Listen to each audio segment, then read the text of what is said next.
It started with a single wire, a single connection, and a single dream. A world that was once vast and unreachable began to shrink, piece by piece, through the hum of a dial-up modem. In that moment, something profound happened. The first bridge between minds, across oceans and time zones, built not with bricks or steel, but with data and intent. The internet was never just a tool. It was a mirror, a window, and a doorway. A place where the familiar became foreign and the foreign became familiar. It changed how we see the world, how we speak to each other, and how we imagine what's possible. It was not just a network. It was a new kind of human experience. And so, the internet rose, not as a revolution, but as a slow, quiet evolution of thought, connection, and possibility. So what exactly are we talking about? The internet is more than just a tool. It's a vast, invisible web that connects every corner of the world, threading people together across oceans and time zones. It's not just about sending emails or browsing the web. It's about creating new spaces where ideas can flow freely, where voices that were once unheard can now be amplified. The internet has become a second home for many, a place where communities form, where cultures blend, and where the boundaries of the physical world blur. But it's not just about connection. It's also about the power of the internet to reshape our understanding of the world, to challenge, to inform, and to inspire. This is more than technology. This is transformation, a shift in how we live, how we learn, and how we see ourselves in relation to the world around us. You might think the internet is just another tool, but it's reshaping the very way you see the world. Every click, every search, every connection is a silent act of trust in a vast, unseen network. The internet isn't just about information. It's about belonging.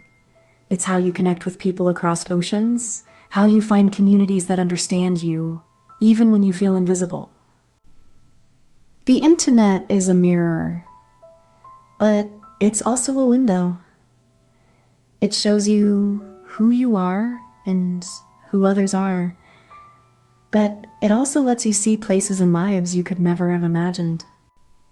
And beneath it all, the internet is a fragile thing.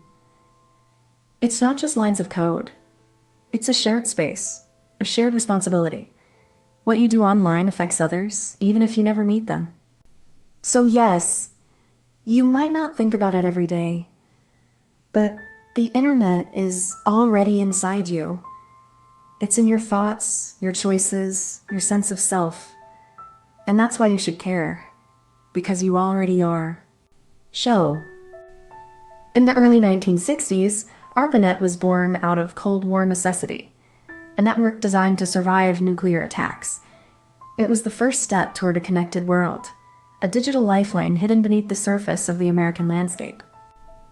By the 1970s, packet switching and TCP/IP protocols began to shape the foundation of what we now call the internet. These ideas were radical, but they laid the groundwork for a global communication system that would soon outgrow its military roots. The 1990s were the internet's explosive adolescence. The World Wide Web was invented, and with it came the first web browsers, search engines, and online communities. The internet was no longer just for scientists. It was becoming a part of everyday life. By the 2000s, the internet had become a global phenomenon. It was no longer just a tool for communication. It was a marketplace, a platform for creativity, and a space for both connection and division. The world was no longer just shrinking, it was transforming. The internet is like a magic bridge that lets you talk to anyone, anywhere, even if they're on the other side of the world. You can share your toys, your stories, your dreams, and even your problems with people you've never met, but feel like family. The internet is a place where you can find new friends, learn new things, and even make your own world with others. But the best part is, it's always there, waiting for you, no matter where you are or what time it is. It's not just about being connected. It's about feeling seen, heard, and part of something bigger. At the heart of it all is the physical infrastructure. Fiber optic cables, satellites, and the backbone of the global internet. These are the invisible veins that carry data across continents, linking people in ways once thought impossible. The first step is building the network, laying down the cables, launching satellites, and connecting cities, countries, and even remote villages to this vast digital web. This is not just about technology. It's about vision and effort. It took decades of planning, collaboration, and investment to create a system that now connects billions of people across the globe. Every fiber, every satellite, every connection is a bridge, not just of data, but of ideas, cultures, and possibilities. It's the foundation upon which the internet stands. This is the start of the journey, the setup, the groundwork, the silent but powerful infrastructure that makes everything else possible. Once data is sent, it needs a path to reach its destination. This is where routing comes in, like a map for the digital world, guiding packets through a network of connected devices. Each router makes decisions based on the best path, using algorithms that consider speed, congestion, and reliability. It's a silent dance of logic, ensuring data doesn't get lost in the vast digital sea. This process is repeated millions of times a second, with routers working in perfect synchrony to maintain the flow of information across the globe. It's the unseen foundation of our connected lives. Every time we send a message or stream a video, we're participating in this vast invisible network. It's a system of systems, constantly adapting, learning, and growing with us. The mechanism behind the internet is both simple and complex. A dance of logic and infrastructure that allows us to communicate across the globe with ease. It's a testament to human ingenuity and collaboration. At the core of the internet's magic is a clever twist in how data is handled. Data packets. These tiny units of information are sent independently across the network, like a group of travelers splitting up to reach a destination faster. Each packet carries a piece of the original message, along with instructions on where it needs to go. This system is both resilient and efficient, allowing the internet to handle massive amounts of data without breaking. But here's the twist. These packets don't always take the same route. They're guided by routers, which act like traffic directors, choosing the best path based on real-time conditions. This dynamic routing is what makes the internet flexible. It can reroute around outages, handle surges in traffic, and ensure that no single point becomes a bottleneck. It's this clever, decentralized approach that allows the internet to grow and adapt, continuously evolving, not just expanding. At the heart of it all is the invisible pulse of electricity, racing through fiber optic cables like a nervous heartbeat, connecting continents in a silent, electric dance. Each data packet is a tiny message, traveling at near light speed, carrying our thoughts, images, and dreams across vast distances in the blink of an eye.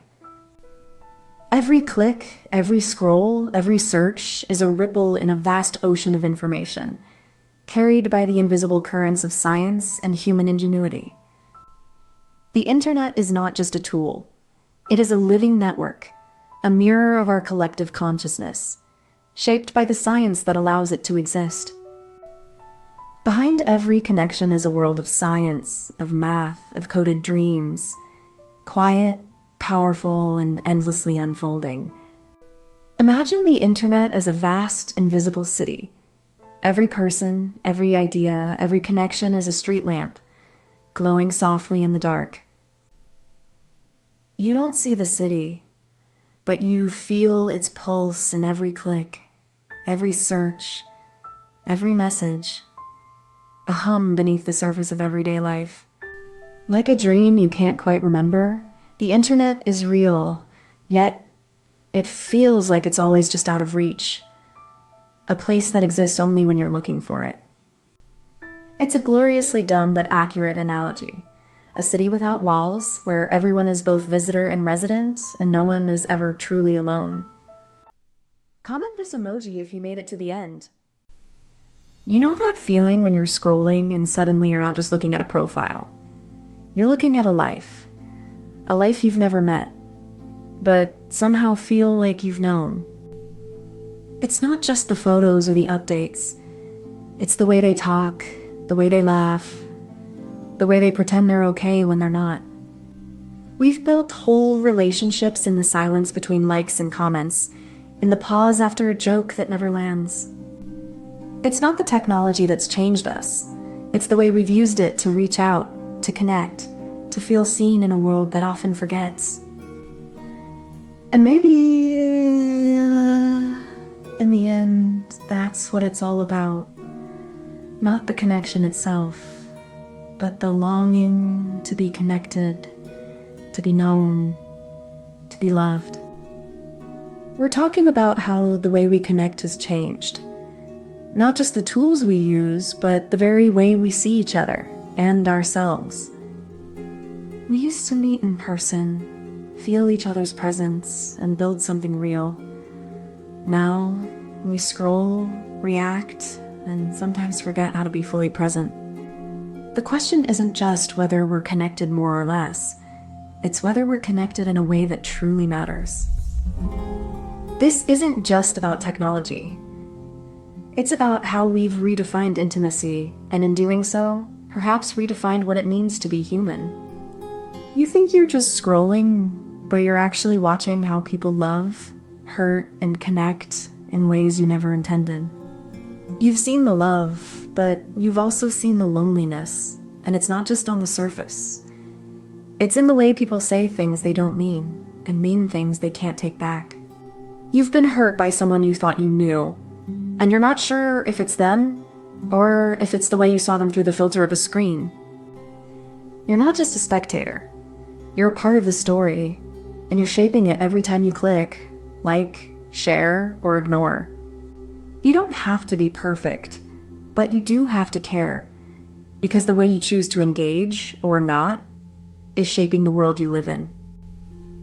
Back in the 90s, relationships were built on letters and phone calls. There was a rhythm, patience, a weight to every word. You waited for a reply, you saved every message. Then came the internet, and with it, the first signs of change. People could talk instantly, but the intimacy began to fade. It was like being connected, yet always just out of reach. Then came Instagram, TikTok, and the algorithm. Relationships became a scroll, a swipe, a moment. We were no longer just people in each other's lives, but content in each other's feeds. Today, we're flooded with connections, yet often feel more alone. The tools that brought us together have also pulled us apart. We've traded depth for breadth, and presence for performance. The history of social media and relationships is not just a timeline. It's a mirror. It reflects how we've changed, how we've reached out, and how we've lost a little of what made us human in the process. You know when you're playing with your toys and you try to share them with your friend, but they're too busy with their own stuff? That's kind of what's happening with relationships now. We're all trying to connect, but sometimes we're just looking at our own screens. We used to talk face to face, like when you share a cookie and smile at each other. Now, we're more like sharing a cookie through a window, not really knowing if the other person is even looking. You know when you're trying to build a tower with blocks, and your friend is trying to build their own tower? It's fun, but you're not really playing together. That's how it feels sometimes with relationships now. We all want to be close, but sometimes we're just standing on opposite sides of the same fence, looking at the same thing, but not really seeing each other. Maybe the best thing is to take a break from the screen and just look at each other. Like when you're playing with your toys and you finally notice your friend is there. It starts with a simple scroll, a glance at a screen, and a moment that feels like it could change everything. We're drawn in by the promise of connection, but what we're really doing is setting the stage for something far more complicated. We craft our profiles, edit our photos, and choose the words that will represent us to the world. It's not just about being seen, it's about being understood, even if that understanding is filtered through a screen. The first message is sent, the first like is received, and suddenly the world feels smaller.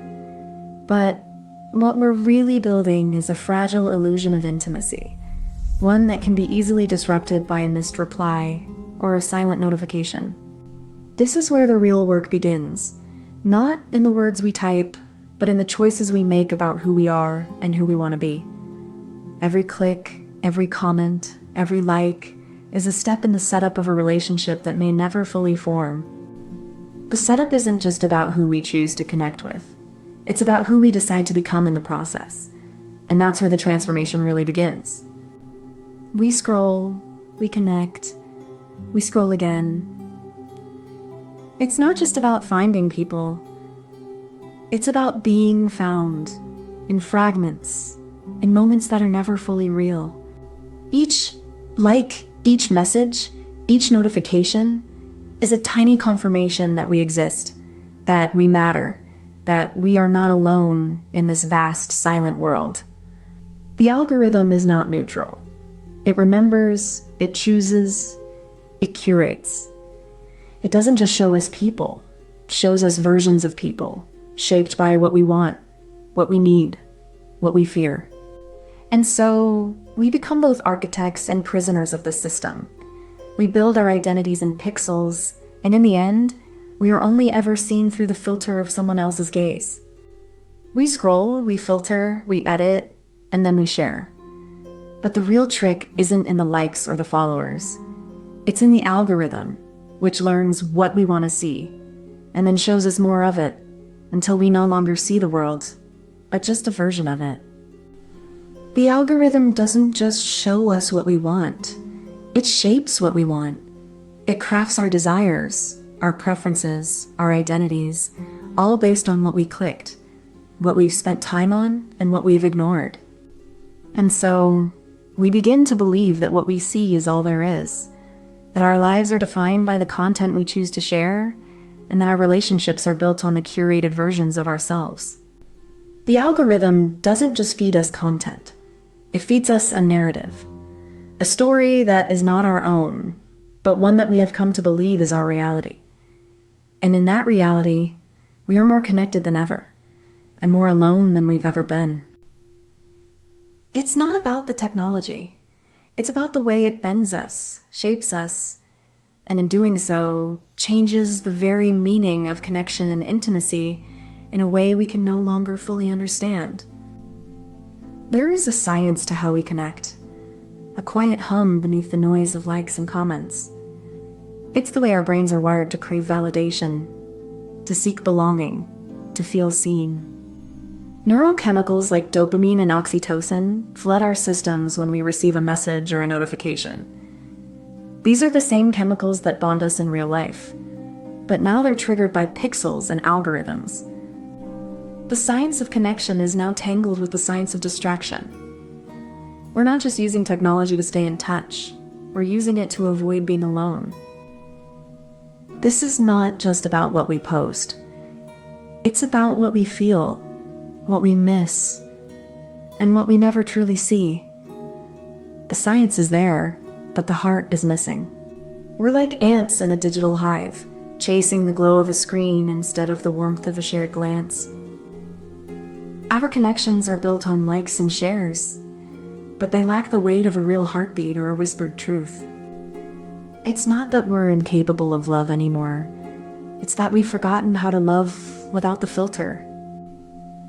Maybe the real revolution isn't in the technology, but in the silence between the notifications.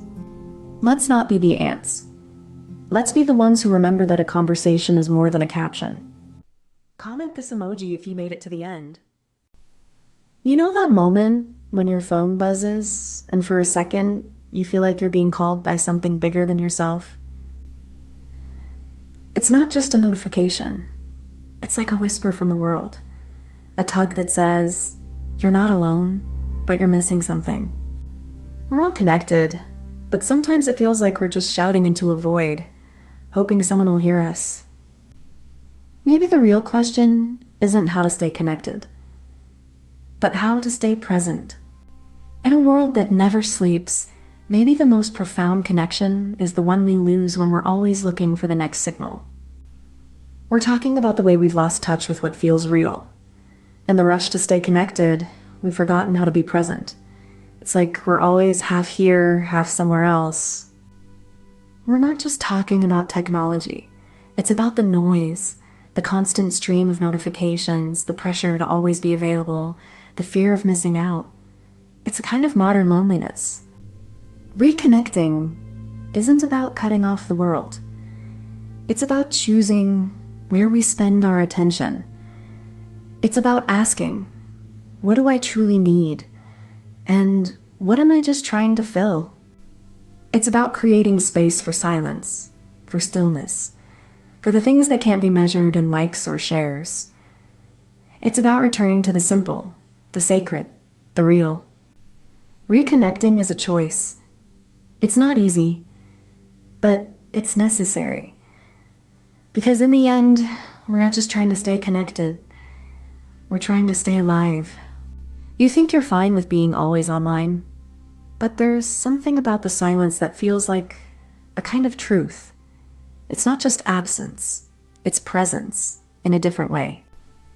You feel like you're missing something, even if you can't name it. It's like your mind is trying to reach for something just out of focus, like a half-remembered dream. You're not alone in this feeling. It's a shared experience, like a silent conversation between millions of people who've all felt the same pull of the digital world. The truth is, you don't need to be everywhere to be everywhere. Sometimes the most meaningful parts of life are the ones you can't share with a screen. Reconnecting isn't about cutting the cord. It's about choosing where your attention goes. It's about finding the space to be fully present, even in a world that's always moving. We used to gather around campfires, sharing stories and building trust through presence. Connection was slow, but it was real. The invention of the telegraph changed everything. It was the first time we could send our words across great distances without leaving our homes. The internet brought us together in ways we never imagined. It was like a global village, but we didn't realize it would also pull us apart. Now we're constantly connected, but often disconnected from each other. We have more information than ever, but less understanding. The past was slower, but it was deeper. The future is faster, but it's asking us to be more present. You know when you're playing with your toys and you suddenly notice the world around you? That's like being truly present. It's not about ignoring everything else. It's about seeing what's right in front of you. Sometimes when we're busy with too many things, we forget how to really look. But when you slow down, even for a minute, the world changes. It's like the sky gets clearer and you can see the clouds better. Being real isn't about being perfect. It's about being okay with being a little messy, a little unsure, and still choosing to be kind. It's like when you're building a tower with blocks and some fall, but you keep trying. When you're truly connected, it's not about being everywhere all the time. It's about being somewhere and being fully there. Like when you're holding a toy and you feel it in your hands, not just your eyes. So, maybe the real magic isn't in knowing everything. It's in knowing yourself, and then choosing to be real, even when it's hard. That's how you start to reconnect. It starts with a simple question. What do I really need? Not what the world offers, but what my soul requires. It's not about cutting everything out, but choosing what truly matters. I begin by clearing the digital clutter, closing tabs, deleting unnecessary apps, and turning off notifications. It's like uncluttering my mind, one screen at a time. I set boundaries, not just for myself, but for others. I let people know I'm not always available, and I honor that in my own life. It's a kind of honesty. The first step isn't about isolation. It's about intention. I'm not disconnecting from the world, but reorienting myself within it. It's about showing up, not just being seen. This isn't a rejection of technology. It's a reclaiming of my time, my space, and my presence. It's about finding balance, not perfection. It starts with a pause, a moment where you stop scrolling, stop reacting, and just breathe. You notice the silence, the stillness, the absence of noise, not the kind that drowns out the world, but the kind that lets it speak. Then you choose to slow down, not in a forced way, but naturally, like the way a river curves around a rock. You let your attention move, not toward the next notification, but toward the texture of the air, the sound of leaves, the rhythm of your own heartbeat. Then you create space, not in your home, but in your mind. You make room for stillness, for reflection, for the parts of you that were quietly waiting to be heard. You stop trying to fill every moment and start learning how to be with it. And finally, you return to yourself, not as a version of you that was once popular, but as the real you, messy, imperfect, and deeply connected. You don't need the world to be louder. You just need to be louder within. So the twist isn't about cutting off the world. It's about choosing where your attention lands. It's like wearing a filter, not a wall. You're still connected, but not overwhelmed. You start by setting boundaries, but then you add a layer of intention. It's not just about being offline. It's about being present when you're online. It's like training your brain to focus without distraction. This twist is about reclaiming your mental space. You're not just avoiding noise. You're building a sanctuary in the chaos. It's a quiet rebellion against the noise. It's subtle, but it changes everything. You're not fighting the digital world. You're dancing with it on your own terms. And that's where the real connection begins. The clever twist isn't in the tech. It's in the choice. To be authentically connected, you must be authentically you in the moment. That's where the magic happens. There's a rhythm to this, a pulse beneath the noise. The science of connection isn't just about wires and signals. It's about the biology of being alone, the chemistry of presence. Neuroscience shows that being alone isn't loneliness. It's a space for reflection, for clarity. Our brains are wired to be in the world, not just with people, but with meaning. There's a science to disconnecting, to stepping back from the hyper-connected world. It's not about rejecting technology, but about reclaiming our own rhythms. Authenticity isn't a trend. It's a biological imperative. To be truly present is to align with the natural flow of existence, not the artificial speed of the digital age. Imagine a phone that only ever calls you to say, "You're being watched." It's always there, always on, always whispering, but you never pick up. You just stare at it, wondering if it's the real you or if you're just a user of something that's never really yours. We live in a world where we are constantly being connected, yet constantly disconnected. We're never alone, but we're always alone. We're surrounded by voices, but we're never really heard. Maybe the answer isn't in turning off the tech, but in turning it off for a moment. Just long enough to feel the silence, the stillness, the real weight of being alive. Reconnecting isn't about going back to the past. It's about stepping into the present, not as a user, but as a person. Not as a screen, but as a soul. Comment this emoji if you made it to the end.